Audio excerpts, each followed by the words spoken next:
وہ بے نیازی سے شانے اچکا کر کہتی ہوئی چل رہی تھی، اور اس روز بھی اس نے سکارف چہرے کے گرد لپیٹ رکھا تھا۔ جو وہ چاہتا تھا وہ اس نے کبھی حیا سے نہیں کہا، لیکن پھر بھی ہو تو گیا تھا۔ اس سے آگے بھلا وہ کیا چاہتا تھا؟ ابھی جیہان نے اس کو ایک ٹرک دکھا کر اخبار تہہ کر کے پکڑا ہی تھا کہ حیا کا موبائل بج اٹھا۔ حیا نے فون نکال کر دیکھا اور پھر کال کاٹ دی، اور پھر اس نے خود ہی بتا دیا کہ میجر احمد کی کال تھی، کچھ کام تھا ان سے۔ وہ سرسری سے انداز میں بولی اور اس کی تو سمجھ میں نہیں آیا کہ وہ اس کو کیا کہے۔ وہ اتنی صاف کوئی سے بتا دے گی اس نے توقع نہیں کی تھی۔ اور پھر اس کے پوچھنے پہ حیا نے بس اتنا بتایا کہ میجر احمد کون ہیں، مگر آگے پیچھے کچھ نہیں۔ یعنی سچ بتانے اور اعتبار کرنے میں بہت فرق ہوتا ہے۔ ان کے درمیان سچ بولنے کا تعلق قائم ہو چکا تھا، لیکن اعتبار کا شاید نہیں۔ نہ اس نے حیا کو خود سے اپنے بارے میں سب سچ بتایا، اور نہ ہی حیا نے اسے وہ تمام واقعات بتائے تھے جو اس کے ساتھ پچھلے چند ماہ سے ہو رہے تھے۔ اور پھر جب وہ واپس چلی گئی تو وہ ریسٹورانٹ آ گیا۔ اس کا دل مطمئن تھا بھی اور نہیں بھی، لیکن حیا نے اس سے جھوٹ نہیں بولا تھا، مگر اس پہ اعتبار بھی نہیں کیا تھا۔ وہ لندن بھی اس کے ساتھ نہیں جانا چاہتی تھی، اور وہ بیوقدہ میں رہے یہ وہ نہیں چاہتا تھا۔ مگر جب دونوں کے درمیان اعتبار کا رشتہ تھا ہی نہیں تو وہ کس مان پہ اس سے کچھ منوا سکتا؟ لیکن حیا سلیمان ترکی صرف جیہان کے لیے آئی تھی، یہ وہ جان گیا تھا، اور اب وہ اس کو یہاں سے صرف اپنی وجہ سے ہی بھیج سکتا تھا۔ اور تبھی اس نے دیکھا کہ حیا کا فون آنے لگا تھا، جیہان سکندر کو نہیں، میجر احمد کو۔ اور اس نے کال کاٹ کر خود فون کیا، اور یہ پہلی دفعہ تھی جب حیا نے خود اس سے بات کرنی چاہی تھی۔ اور زیادہ حیرت کی بات تو یہ تھی کہ اب وہ اسے بتا رہی تھی کہ اس نے جیہان سے میجر احمد کا تذکرہ کیا تھا، اور اب وہ یہی جاننا چاہتا تھا کہ کیوں تذکرہ کیا تھا اس نے، اور اس نے اسے پوچھ بھی لیا کہ آپ نے کیوں بتایا اسے۔ اور جواباً اس نے کہا تھا کہ شوہر کو تو علم ہونا چاہیے نا کہ اس کی بیوی کس سے بات کرتی ہے۔ اس کی اس بات پر تو وہ بے اختیار مسکرا دیا تھا، اور اب وہ اسے وہ باتیں بتا رہی تھی جو اس نے ادالار میں عبد الرحمن اور طیب حبیب کے بارے میں سنی تھی۔ وہ تحمل سے اس کی سنتا اور پھر اسے سمجھاتا رہا۔ اسے صرف یہ جاننے میں دلچسپی تھی کہ حیا نے یہ ساری باتیں کس سے سنی تھیں۔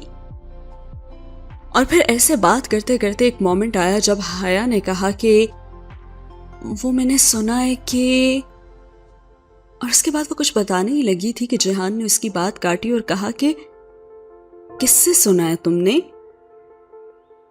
اتنی تیزی سے پوچھنے پہ وہ بے اختیار کہہ اٹھی کہ کبرا خانم سے ادالار میں۔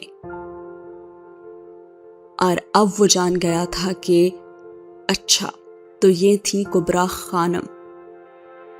عائشہ سے ان کی اچھی سلام دعا تھی، اور ان کا بیٹا ہوٹل گرینڈ میں ایک معمولی سی ملازمت بھی کرتا تھا۔ ان خاتون سے تو وہ ذرا واپس جا کر ہی نپٹے گا، ابھی اسے حیا کے ذہن سے اس خیال کو نکالنا تھا۔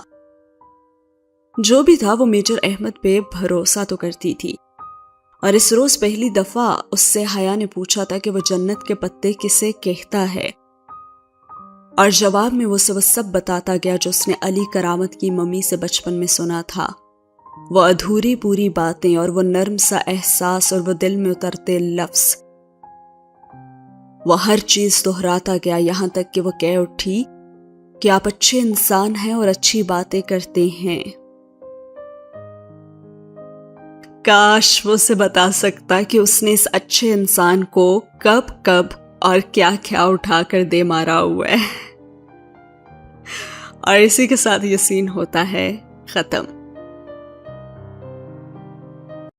ایک خوبصورت کانورسیشن تھی میجر احمد اور حیا سلیمان کے درمیان جب اس نے پوچھا تھا کہ آپ جنت کے پتے کسے کہتی ہیں، تو میں بتایا تھا کہ کیا آپ جانتی ہیں جب حضرت آدم علیہ السلام اور حوا جنت میں رہا کرتے تھے تو نہ تو وہاں کوئی بھوک تھی، نہ پیاس، نہ دھوپ، اور تب اللہ نے انہیں ایک ترغیب دلاتے درخت کے قریب جانے سے روکا تھا تاکہ وہ دونوں مصیبت میں نہ پڑیں، لیکن شیطان نے ان دونوں کو ترغیب دلائی کہ اگر وہ اس ہمیشگی کے درخت کو چھو لیں گے تو فرشتے بن جائیں گے یا پھر ہمیشہ رہیں گے، انہیں کبھی نہ پرانی ہونے والی بادشاہت ملے گی۔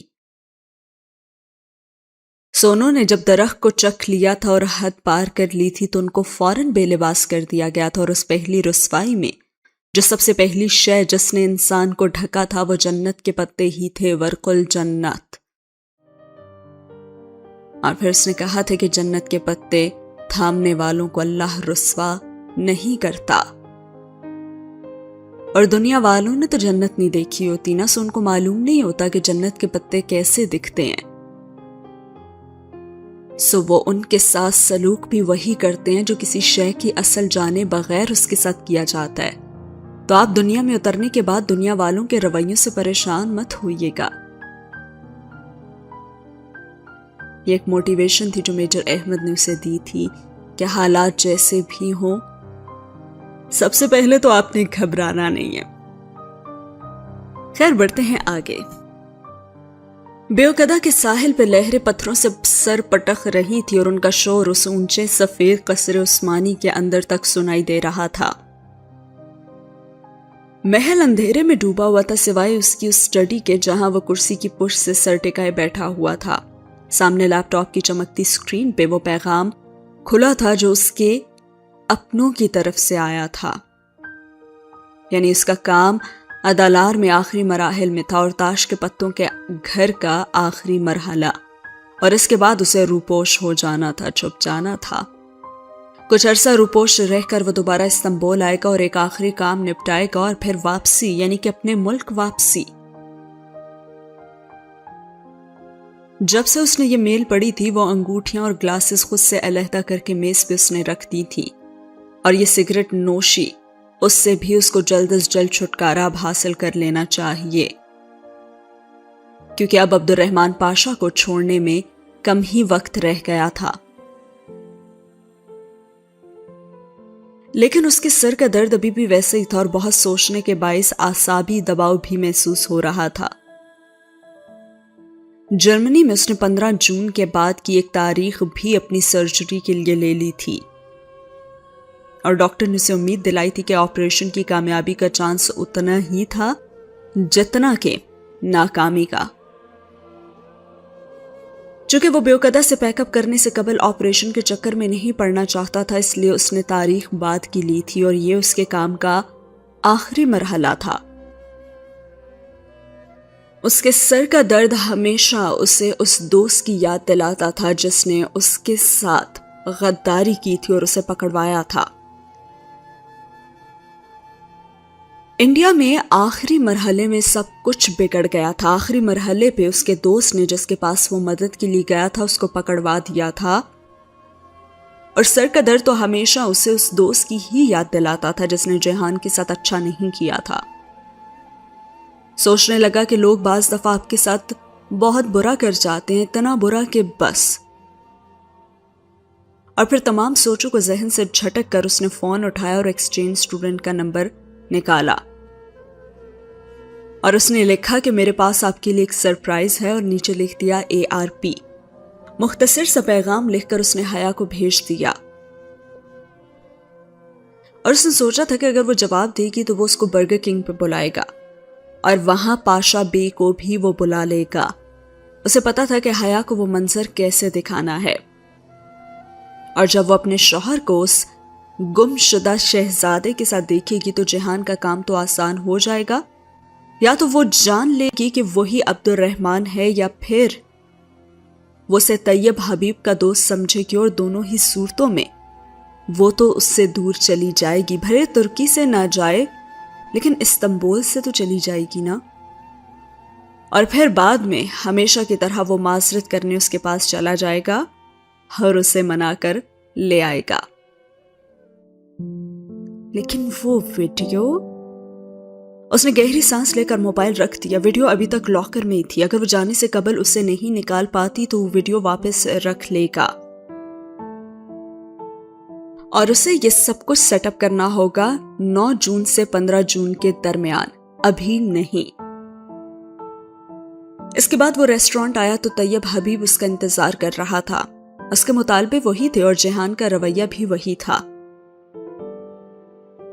کہہ رہا ہوں نا کہ چند دن انتظار کر لو, میں تمہاری فیملی کو باہر بھیجوا دوں گا. میں نے بات کی ہے, بہت جلد سب کچھ سیٹل ہو جائے گا. وہ بے تاثر لہجے میں کہتے ہوئے رجسٹر چیک کر رہا تھا اور آج تو پاشا بے نے جواباً غصہ نہیں کیا تھا اور نہ ہی اسے لان تان کیا, بس کہا تو اتنا, میں امید کرتا ہوں کہ تم میرا کام جلد از جلد کر دو گے جیہان بے. آخر فیملی تو سبھی کے لیے اہم ہوتی ہے نا, میرے لیے بھی اور تمہارے لیے بھی. اور اس کے آخری الفاظ پہ تو جیہان نے نگاہ اٹھا کر اسے دیکھا اور پاشا بے نے کوٹ کا کالر درست کیا اور الوداعی مسکراہٹ کے ساتھ پچھلے دروازے کی طرف بڑھ گیا. شاید وہ صرف دھمکی دے رہا تھا, وہ اس کی فیملی کے بارے میں تو کچھ نہیں جانتا تھا. اور جیہان بھی سر جھٹک کر کام کرنے لگا. اس نے اس بات کو بہت ہی لائٹ لیا تھا. انسان کا اپنی انفرادی صلاحیتوں پہ حد سے زیادہ اعتماد بھی بعض دفعہ اسے دوسروں کو انڈر ایسٹیمیٹ کرنے پہ مجبور کر دیتا ہے, اور اس کے ساتھ بھی یہی ہوا تھا. لیکن ابھی وہ یہ نہیں جانتا تھا. اس نے بہت انڈر ایسٹیمیٹ کیا تھا پاشا بے کو, لیکن وہ شاید کچھ جان گیا تھا اس کے بارے میں. اور پھر شام میں وہ معمول کے مطابق ریسٹورانٹ کے کچن میں کھڑا گوشت کاٹ رہا تھا جب اس کا موبائل ہلکے سے بجا. وہ ٹون سے سمجھ گیا کہ پیغام کس طرف سے ہے, مگر اس نے فون جیب سے نہیں نکالا اور قریب ہی اس کے 2 شیف کام کر رہے تھے. ایک تو پرانی ورکر تھی لیکن دوسرا ترک لڑکا نیا تھا. اس کو جیہان نے حال ہی میں رکھا تھا اور وہ جانتا تھا کہ وہ ترک ایجنسی کا ہے اور صرف اس کی جاسوسی کے لیے یہاں کام کر رہا ہے. اس کو رکھنے کا فائدہ یہ تھا کہ اب وہ اپنی مرضی کی باتیں ترکوں تک پہنچا سکتا تھا. ٹرپل ایجنٹ بن کر کام کرنا اس طرح اور بھی آسان تھا اس کا. اس نے ہاتھ صاف کیے, گوشت رکھا اور خاموشی سے باتھ روم کی طرف چلا گیا. اندر آ کر اس نے دروازہ بند کیا اور پیغام کھولا تو چند لمحوں میں اس نے پیغام ڈی کوڈ کیا اور پھر جیسے ہر طرف اندھیرا چھا گیا. اسے پتا چلا تھا کہ وہ لڑکا یعنی کہ عمر وہ نہیں رہا تھا. اسے کس نے مارا, کب اور کہاں مارا, کچھ معلوم نہیں تھا. اور وقت جیسے ایک دفعہ پھر برسوں پہلے کے انطاکیہ میں پہنچ گیا تھا. وہ اپنے چھوٹے چھوٹے ہاتھوں سے مٹی کھود رہا تھا اور وہ مٹی جس سے آج بھی خوشبو آتی ہے. سوچنے لگا کہ کیا عمر کو دفن ہونے کے لیے مٹی ملی ہوگی, اور کیا اسے خود بھی کیا اسے وہ مٹی مل بھی پائے گی. اس کے دل میں تکلیف اٹھ رہی تھی اور شدید تکلیف. اس نے فون جیب میں ڈالا, ٹوٹی کھولی اور سنک پہ جھک کر چہرے پہ پانی کے چھینٹے مارے. پھر سر اٹھا کر آئینے میں خود کو دیکھا اور شدت ضبط سے اس کی آنکھیں سرخ پڑ رہی تھی. سوچنے لگا کہ دادا تو کہتے تھے کہ مومن کے لیے دنیا قید خانہ ہوتی ہے, تو وہ ٹھیک ہی کہتے تھے. اس وقت برگر کنگ ایک قید خانہ ہی تھا اس کے لیے. وہ سارا کام چھوڑ کر کہیں دور جانا چاہتا تھا اور وہ باسفورس کے کنارے بیٹھ کر ڈھیر سارا رونا چاہتا تھا. اگر دادا ہوتے تو کہتے فوجی تو رویا نہیں کرتے. کاش وہ ان سے پوچھ سکتا کہ اگر فوجی کا دل درد سے پھٹنے لگے اور جیسے سارے جسم میں ٹوٹے کانچ اترنے لگیں تو پھر وہ کیا کرے. کیا دنیا میں رونے سے بہتر دوا بھی کوئی ہوتی ہے؟ اس وقت اس کا دل پھٹا جا رہا تھا اپنے اس دوست کے بارے میں سوچ کر جو نہیں رہا تھا. اس کا اسپائی فرینڈ عمر. لیکن وہ رو بھی نہیں سکتا تھا, اسے مضبوط رہنا تھا. اور اتنے میں اسے باہر سے کسی کی آواز آئی. کوئی کہہ رہی تھی کہ سلام جہان کدھر ہے, اور بلند آواز سے اتھل پتھل کے درمیان وہ باہر کہیں پوچھ رہی تھی. ایسے لگ رہا تھا جیسے وہ دوڑ کر آئی تھی اور جہان نے ہولے سے نفی میں سر جھٹکا اور تولیے سے چہرہ خشک کیا اور نام آنکھیں رگڑتا ہوا باہر آیا. وہ اس وقت فریڈم فلوٹیلا کے اسٹریٹ پروٹیسٹ کے لیے آئی تھی اور اب وہ چاہتی تھی کہ وہ بھی ان کے ساتھ چلے. جہان اسے نظریں ملائے بغیر سر جھکائے گوشت کے ٹکڑے اٹھانے لگا. کہ نکھیوں سے وہ دیکھ رہا تھا کہ حیا نے نقاب لے رکھا تھا اور اس کے نقاب کے اندر سے صاف ظاہر تھا کہ اس نے نیا نقاب لینا سیکھا تھا, لیکن پھر بھی نقاب نیٹ تھا. وہ سوچنے لگا کہ اسے کیا ہو گیا تھا اور وہ اتنا بدل کیسے گئی, وہ بھی ایک دم سے نہیں, آہستہ آہستہ سے, مگر یہ تبدیلی کتنی اچھی لگتی تھی اس میں. لیکن ابھی یہ وہ وقت نہیں تھا اس خوشی کو جینے کا. ابھی اور موقع تھا, دل میں کچھ مر سا گیا تھا. حیا مسلسل بول رہی تھی, اور وہ جو صرف اسے نہیں بلکہ پیچھے کام کرتے ہوئے اپنے نئے شیف کو بھی دیکھ رہا تھا, جس کے ہاتھ اب ذرا سست پڑ گئے تھے.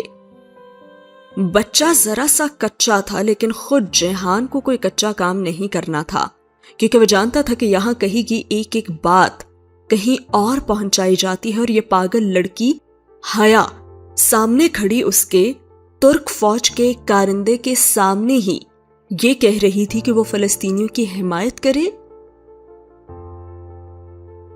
اب اسے جلد از جلد کچھ ایسا کرنا تھا کہ وہ یہاں سے چلی جائے. گو کی تربیت کے مطابق وہ کبھی بھی کسی متنازع ہنگامے والی جگہوں پہ نہیں جاتا تھا, اور کوئی اور موقع ہوتا تو بھی وہ حیا کو منع کر دیتا, لیکن پیچھے کھڑا لڑکا سب سن رہا تھا. اور ترک فوج بے حد سیکولر قسم کی فوج تھی, جہاں عبداللہ گل اور طیب اردگان کی حکومت کو ماڈرن مولویوں کی حکومت کہا جاتا تھا. وہیں ترک فوج اپنے دین سے بے حد متضاد خیالات رکھتی تھی اور اپنی بیوی کو مطمئن کرنے کے لیے وہ ترکوں کی گڈ بک سے نکلنا نہیں چاہتا تھا.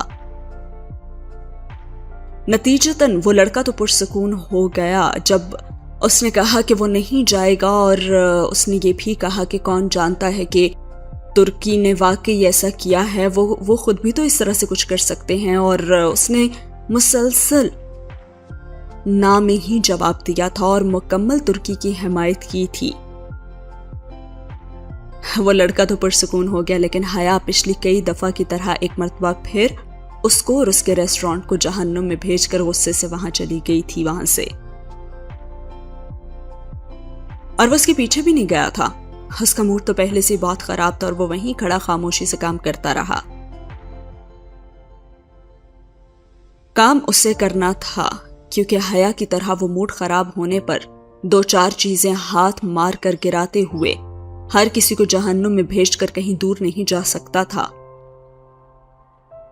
یقیناً اس معاملے میں وہ کافی خوش قسمت تھی, وہ ایسا کر سکتی تھی, لیکن جہان نہیں. اور پوری رات پھر وہ بے حد ڈسٹرب رہا. پھر صبح سب کچھ ذہن سے جھٹک کر وہ گھر سے نکل آیا. فیری اس نے کدے کوئی سے پکڑنی تھی اور کدے کوئی شہر کی ایشین سائٹ کی بندرگاہ تھی, اور سیبانجی بھی ایشین سائٹ پہ واقع تھی. سو وہ منہ اندھیرے اس سے ملنے چلا آیا, اور وہ تب جھیل کے پاس بیٹھی ہوئی تھی, کتابیں سامنے پھیلائے, اور وہ جیسے کافی دیر روتی رہی تھی. اور اسے بے اختیار وہ رات یاد آئی جب جنجر بریڈ ہاؤس ٹوٹا تھا, اور وہ تب بھی ایسے ہی روئی تھی. اسے ایک لمحے کو تو اس لڑکی پہ بہت ترس آیا جس کی زندگی اس نے اتنی مشکل بنا دی تھی. اس کے ساتھ چاندی کے پانی جیسی جھیل کے کنارے بیٹھے وہ بہت دیر تک اس سے باتیں کرتا رہا اور اسے دھیرے دھیرے بہت کچھ سمجھاتا بھی رہا. اسے خواب نہیں دکھانا چاہتا تھا, سو حقیقت میں رہ کر مستقبل کے حوالے سے باتیں کر رہا تھا. اور اٹھنے سے پہلے اس نے پھر سے لندن چلنے کا موڈ ہو تو بتانا کہا تھا. اور کتنا ہی اچھا ہونا کہ وہ ممی کے ساتھ لندن چلی بھی جائے اور پھر بعد میں 1-2 روز کے لیے اپنی کلیئرنس کروانے بے شک آ جائے، لیکن اپنا آخری مہینہ وہ اس شہر میں نہ گزارے۔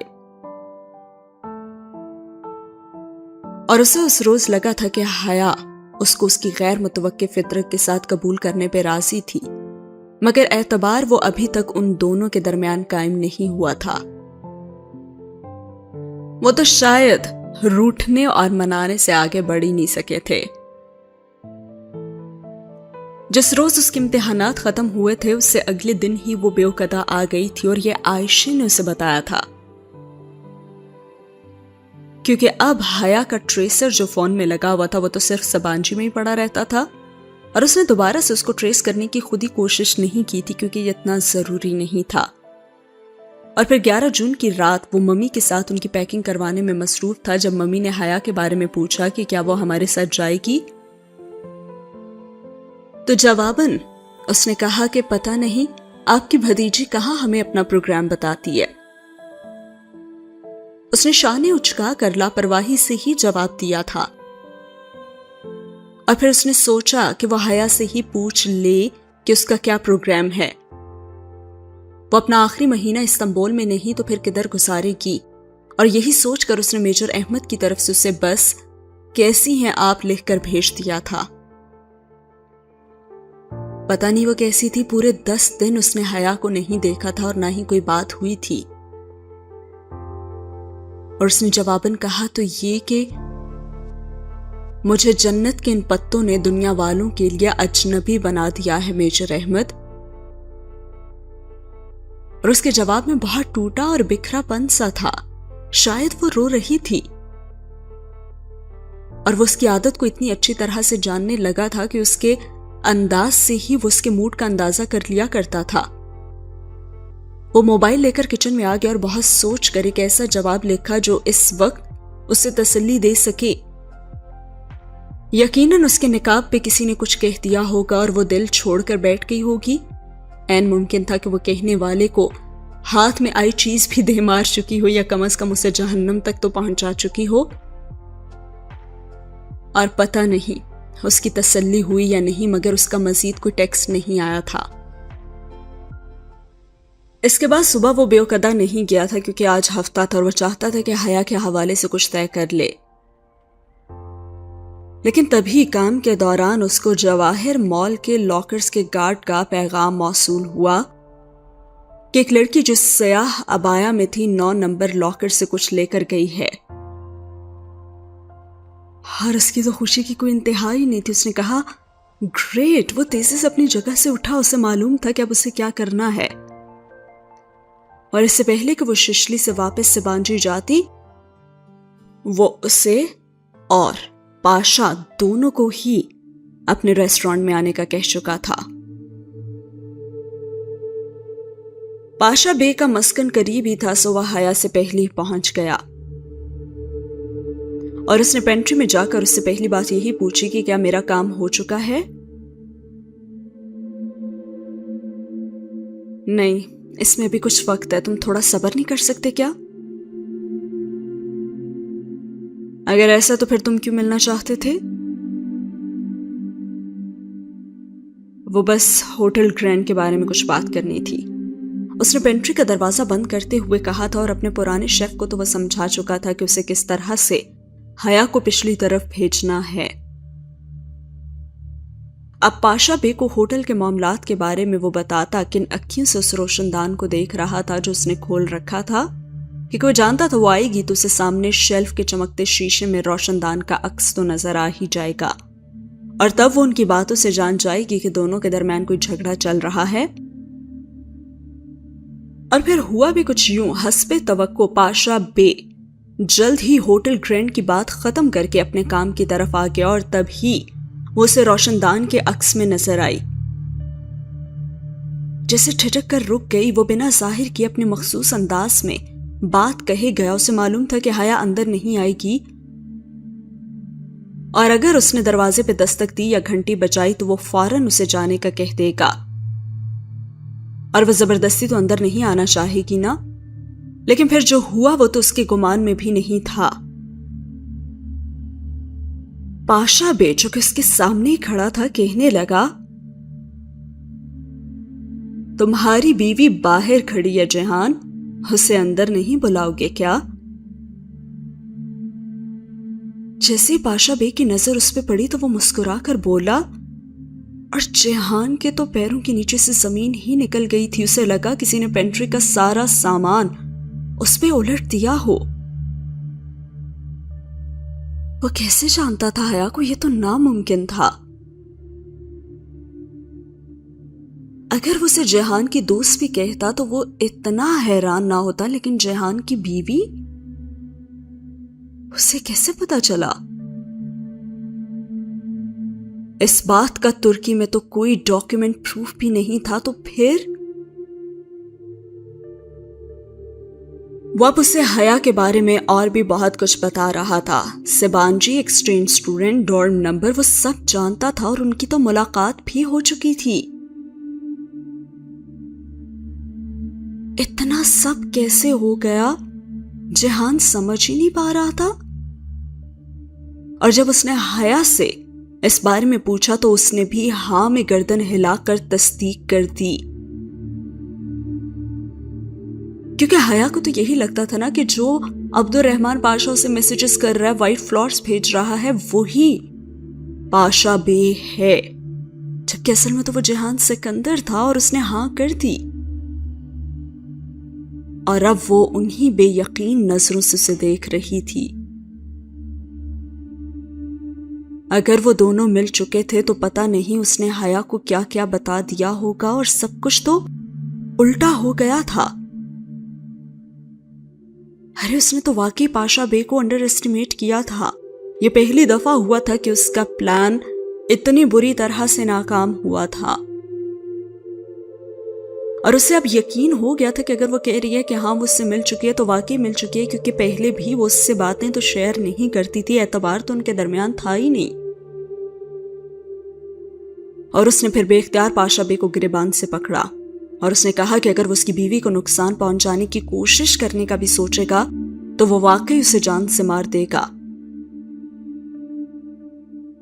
اور حسب عادت طیب حبیب پاشا کی مسکراہٹ سمٹی، وہ جھاگ کی طرح بیٹھ گیا.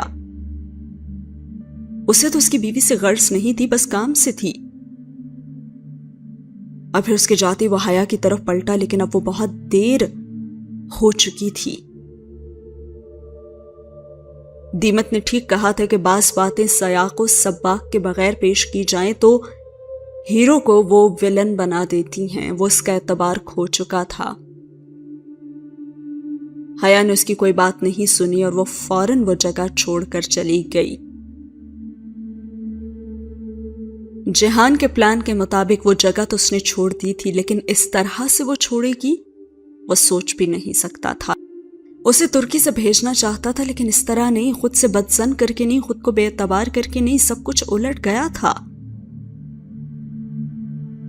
بہت دفعہ منصوبے الٹے پڑ جاتے ہیں. کوئی بھی انسان ماسٹر پلانر نہیں ہو سکتا، اور وہ بھی نہیں تھا. دیمت کی بات تو پوری ہو گئی. وہ شوہر سے بدظن ہو کر اس سے دور چلی گئی. اس نے حیا کو بہت فون کیا، لیکن اس نے جہان کی کوئی بات نہیں سنی. وہ چلی گئی تو جیسے باسفورس کا پانی ہی خاموش ہو گیا، سرمئی بگلے اڑنا ہی چھوڑ گئے، ٹیولپس مرجھا گئے، اور جیسے سارا استنبول اداس ہو گیا.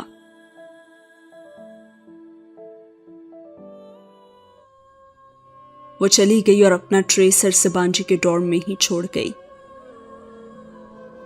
ایسا اس نے کبھی نہیں چاہا تھا، مگر ایسا ہو گیا تھا اور دیمت کی بات پوری ہوئی تھی.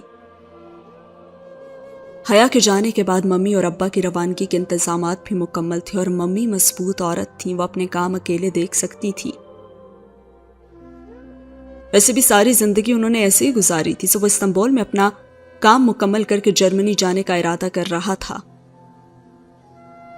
یہ روپوشی کے دن تھے اور ان دنوں میں وہ سرجری کروا لینا چاہتا تھا. 2-3 ہفتے بعد اسے پھر سے ترکی جانا پڑ سکتا تھا، اور شاید ایک آخری کام کے لیے. اور اس کے بعد ترکی کے باپ کو اس کی زندگی سے نکل جانا تھا. اس کا آخری مشن پورا ہونا تھا اور اس نے اپنے وطن واپس لوٹ آنا تھا.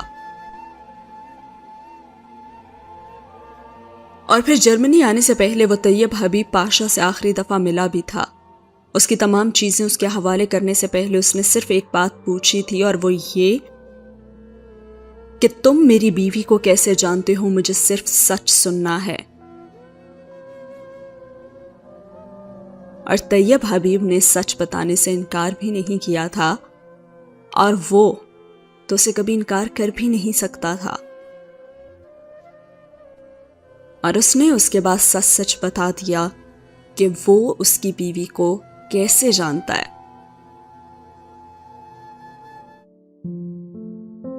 اب وہ اس کی بیوی کو کیسے جان پایا تھا, کہاں پہ اسے پتا چلا کہ یہ حیا سلیمان جیہان ہی کی بیوی ہے, یہ ہم جانیں گے آنے والی ایپیسوڈ میں. لیکن آپ لوگوں کو کیا لگتا ہے کہ طیب حبیب کو کہاں پہ پتا چلا تھا, یا پھر اسے شک گزرا تھا کہ یہی اس کی بیوی ہو سکتی ہے, یا پھر اس نے اس کے بارے میں انویسٹیگیشن کب کی تھی, یا اتنی ڈیٹیلز اسے کب پتا چلی؟ کوئی بھی ایسا انسیڈنٹ جس کو پہ آپ کو لگتا ہے کہ یہاں بھی اسے پتا چلا تھا کہ ہاں حیا جیہان کی بیوی ہے, ضرور بتائیے گا کامنٹ سیکشن میں. اور جن لوگوں نے پڑھ لیا ہے ناول وہ ہمیں ڈیٹریکٹ کر سکتے ہیں. تب لگ رہا ہے کہ جیسے جیہان سکندر کی سٹوری جو ہے وہ بھی اینڈ پہ آنے والی ہے, اور پھر اس کے بعد ہم دیکھیں گے کہ کیا ہوگا. ویڈیو اچھی لگی ہے تو لائک کرنا نہ بھولیے گا, کامنٹ سیکشن میں اپنا فیڈ بیک ضرور دیجیے گا. ملتے ہیں اگلی ایپیسوڈ میں. اللہ حافظ.